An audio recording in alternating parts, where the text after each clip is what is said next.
No more intro, Mimare. Pasok agad.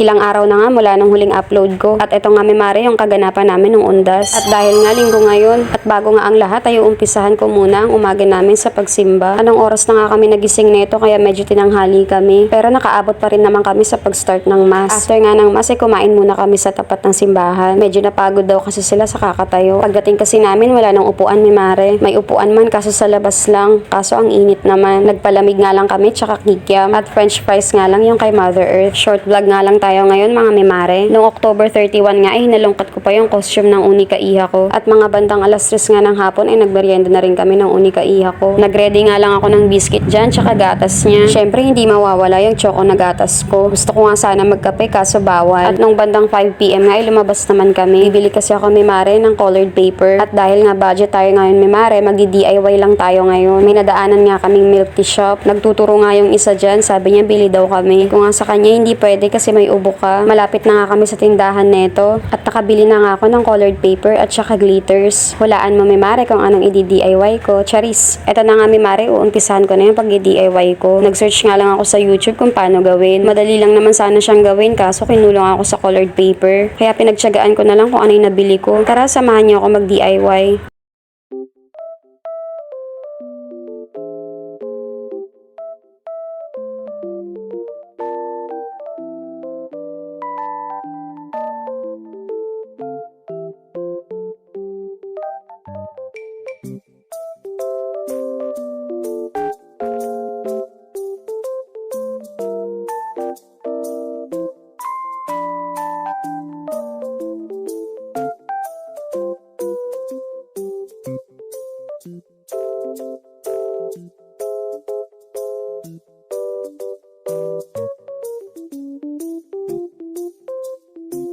Ito na nga, Mimare, yung DIY ko. With shot nga pala yung ginawa ko. Hindi man yan kagandahan, pero okay lang. Hindi rin naman masyadong sinuot ng unika iha ko. Medyo maliit kasi yung nagawa ko. Magpipicture sana kami, Mimare, kaso parang ayaw niya. Pag oras talaga ng picturean, ayaw talaga nito. Mahaba-habang pasensya ang kailangan, Mimare. Nung November 1 nga, nagtirik lang kami ng kandila sa bahay. Nauna na nga magtirik si Daddy next ng kandila, tapos sumunod naman ako. Ito namang isa, pinaglalaroan yung kandila, gustong hipan. Nag-trick or treat nga yung unika iha namin. Kaso, Mimare, ayaw isuot yung costume niya. Buti na lang napilit ko siyang suotan ng costume. Ang kaso ayaw naman niya nang lumabas. Natakot kasi siya dun sa dumaan. May mumu daw kasi.